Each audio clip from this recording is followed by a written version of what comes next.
অনেক সময় এরকম হয় না যে আমরা কোনো একটা বিষয় মন থেকে মুছে ফেলার চেষ্টা করছি। কিন্তু কোনোভাবেই মুছতে পারছি না। বারবার ওই ঘটনাটা আমাদের মনে পড়ছে এবং আমাদেরকে কষ্ট দিচ্ছে। এমন হয় কিনা?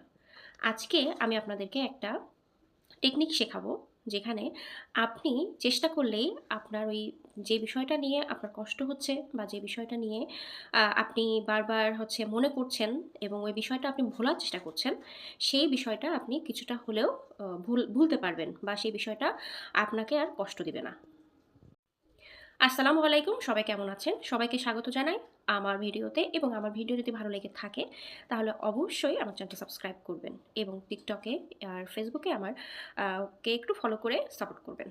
তো আমাদের সবার জীবনে কম বেশি এমন অনেক কিছুই ঘটে যেই ঘটনাটা আমরা মনে রাখতে চাই না, ভুলে যেতে চাই, বা এমন কিছু বিষয় আমাদের সাথে ঘটে যে বিষয়টা আমাদেরকে প্রতিনিয়ত কষ্ট দিচ্ছে, আমাদেরকে আঘাত করছে।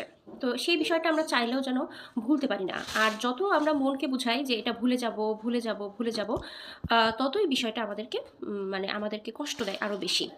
তো আজকে আমি আপনাদেরকে সেই বিষয়টা নিয়েই কথা বলছি এবং আমি মনে করি এই বিষয়টা যদি আপনারা ফলো করেন তাহলে কিছুটা হলেও আপনারা রিলিফ বোধ করবেন। যেমন যেই বিষয়টা নিয়ে আপনি কষ্ট পাচ্ছেন, যে বিষয়টা আপনি ভোলার চেষ্টা করছেন, সেই বিষয়টা আপনি একটা ডায়েরিতে লিখবেন। সম্পূর্ণ ঘটনাটা লিখবেন। আপনার মনে যা আসবে ওই মুহূর্তে সব কিছু লিখবেন।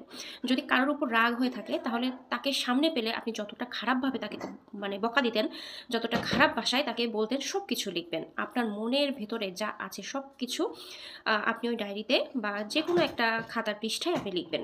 এবং আপনার ওই ঘটনা কেন্দ্রিক আপনার যত মতামত আছে, আপনার ওই ঘটনা কেন্দ্রিক আপনার যত কষ্ট আছে, যত সমস্যা আপনার জীবনে ঘটেছে ওই ঘটনা নিয়ে, সব কিছুই আপনি লিপিবদ্ধ করবেন। সব কিছু লিখবেন A to Z। এবং কোনো মানুষকে উপরে যদি আপনার কোনো আক্রোশ থেকে থাকে সেটাও লিখবেন। এবং লেখার পরে আপনি দেখবেন যে ওই লেখার পরপরই আপনি দেখবেন যে আপনি কিছুটা শান্তি অনুভব করছেন।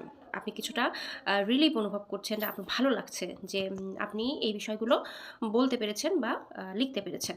এরপরে এই ঘটনার যেদিন আপনি লিখলেন তার থেকে ৬ মাস পরে আপনি ওই ডায়েরির ওই পাতাগুলো ছিঁড়ে ফেলবেন।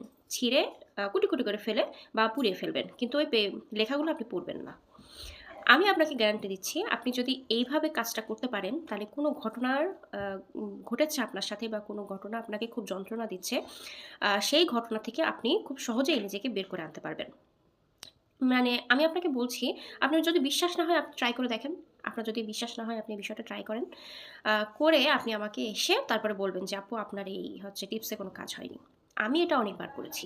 অনেক বিষয় থাকে, যেমন পারিপার্শ্বিক অনেক বিষয় থাকে বা আমার স্বামী-স্ত্রীর ভিতরেও অনেক বিষয় থাকে যেটা আমি আমার হাসব্যান্ডকে বলতে পারি না বা তার উপর রাগ হয়েছে সেটা আমি মানে মন থেকে মুছেও ফেলতে পারছি না, আবার ভুলেও যেতে পারছি না, এমন হচ্ছে। তখন আমি সে বিষয়টা এভাবে ডায়েরিতে লিখি। আমার মনে যা ইচ্ছা আসে তাই আমি লিখি। ওকে যা ইচ্ছা হয় বলতে ইচ্ছা হয় সব বলি, বা যার উপর রাগ, যা ইচ্ছা হয় তাকে সম্পূর্ণ বলি। বলার পরে আমি ওই ডায়েরিটা আর পড়ি না। এবং মাস ৬ পরে বা ৫-৬ মাস পরে ওই ডায়েরিটা আর ওই পেজটা আমি ছিঁড়ে ফেলি। এবং এভাবে আমি অনেক কষ্ট থেকে নিজেকে মুক্ত করেছি এবং আমি বলছি আপনারাও পারবেন। তো আমার ভিডিও যদি ভালো লেগে থাকে তাহলে অবশ্যই কমেন্ট করে জানাবেন এবং এইটা আপনারা অবশ্যই নিজেদের উপর এপ্লাই করবেন। তো আজকে এই পর্যন্ত। আল্লাহ হাফেজ।